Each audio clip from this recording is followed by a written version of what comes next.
তো হ্যালো বন্ধুরা, হুঙ্কার ঋতু ব্লগে তোমাদের সবাইকে স্বাগত। তোমরা সবাই কেমন আছো? আশা করছি ভালো আছো, আর আমিও খুব ভালো আছি। তো এখন বেজে গেছে 8:30, আর এখন থেকে আমি আমার ব্লগ স্টার্ট করছি। আজকে আমাদের রান্না হবে বাজার থেকে। বাজারে গেছিলো, এই দেখো ফলুই মাছ নিয়ে এসে। এই মাছগুলো বলে খুব টেস্ট হয়, কিন্তু কাঁটা হয়। আর হবে শাক ভাজা, এই যে শাক নিয়ে এসে। তো চলো রান্না করে নিই। আমার ভাতটা হয়ে গেছিলো, তোমাদের দাদা বাজারে গেলে সবে আসলো, এসে মাছটা নিয়ে আসলো। এবার আমি মাছের ঝোল করব। তো কাজ বাজগুলো হয়ে গেছে, আর ওরা তো আমি ঝটপট করে রান্নাটা করে নিয়েছি। আর ওকে খেতে দিয়েছিলাম বলে তরকারি অল্প আছে। আর এই শাক ভেজেছি। আর এদিকে দেখো কাকু কাকিমা কোথায় যাচ্ছে, মানে আসলে ঝাড়গ্রামে ওদের একটা বার্থডেতে নিমন্ত্রণ ছিল, তাই সেখানেই যাচ্ছে। আর আমার মেয়ে তো ঘর থেকে ঢুকে আর বেরোতেই চাইছে না, তাই হাত ধরে বের করে দিচ্ছে। আর এদিকে কাকু তো রেডি হয়ে গেছে, আর ও দেখো সবার মুখের দিকে চেয়ে আছে।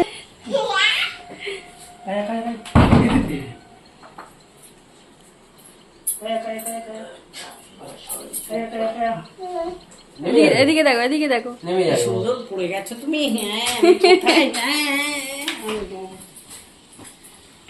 তো কাকুর আজকে বাসে করেই যাবে, ট্রেন নেই এখন, বাসে করেই যাবে। তো এখন তখন বাজে 10টা মতো বেজেছে। তো একটা 10:30 একটা গাড়ি আছে আমাদের এখানে, 1 ঘন্টার অন্তর অন্তর বাস ছাড়ে। আমার মেয়ের মনটা খুব খারাপ, আগে বৃষ্টি হয়েছিল তাই ভিজে আছে। সেই দিনে পুরোটা দিন বৃষ্টি হয়েছে, আর আমাদের ঘর একেবারেই খালি হয়ে গেল। আমার মেয়ে টাটা দিচ্ছে, মনটা খুব খারাপ দেখো। আর এদিকে তোমাদের দাদা তো বেরিয়ে গেল, আর আমি এদিকে ও ঘুমিয়ে পড়েছিল, আর আমি এদিকে পায়েসটা করে নিলাম। কত সুন্দর হয়েছে। আমার জানসন্টু তো, এটা আমার যেটা জানসন্টু, জানসন্টু ছিল আমি কাউকে ভালোবাসবো না।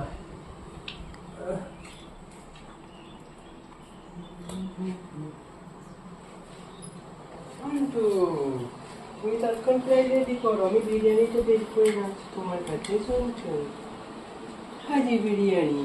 আজকে ওর অফিসে একটা ডিস্ট্রিক্ট লেভেলের মিটিং ছিল, তাই ওকে ভালো টিফিন দিয়েছে বিরিয়ানি। ও খায়নি, ও আমাদের জন্য নিয়ে এসেছে। আমি যেহেতু খেতে ভালোবাসি তাই।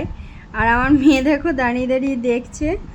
আর হাজি বিরিয়ানি তো আশা করাই যাচ্ছে না, এখানে খুব সুন্দর খেতে হয়। ঝাড়গ্রামে পাওয়া যায়, এখানে আমরা যেখানে থাকি সেখানে পাওয়া যায় না। এখানে লোকাল বিরিয়ানি, ওর থেকে আমি ভালো বিরিয়ানি করতে পারি আর কি। আর দেখো আমাকে খাইয়ে দিচ্ছে, আমি ভালোবাসি তো আমি বললাম আমাকে একটু দাও।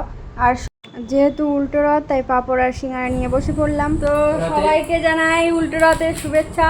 দেখো উল্টো রথের মেলায় পাপড় ভাই, মেলায় নয়, এটা বাড়িতে ভাজা। আরে মেলায় গিয়ে তো দেখে চলে এসছো, এটা ঘরে ভাজা। মেলা থেকে কিনে নিয়ে এসেছি দোকান থেকে। আর আসো চলে এসো বন্ধুরা, সিঙ্গারা। জিলিপি খাইনি, জিলিপি এখানে ভালো না, তাই ভাগ করে খাই। পোড়া দিকটা সবাই মিলে ভাগ করবো, ভালোটা আমি খাবো। অফিস থেকে এসে আমি বসেই ছিলাম, ভালো লাগছিল না, মাথাটা টিপটিপ করছিল আজকে। মাঝে মাঝে এরকম মাথা ধরে বৃষ্টি বৃষ্টি হলে।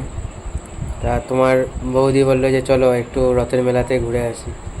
আমি বলি যে বৃষ্টি হচ্ছে আর রথের মেলাতে যাবে, ঠিক আছে চলো কাছে দাদার বাড়িতে ঘুরে আসি। তা রথের মেলায় যাবো বলে বেরোলাম, কিন্তু রথের মেলা না গিয়ে দাদার বাড়িতে ঘুরে এলাম, জগদীশদার বাড়িতে ঘুরে এলাম।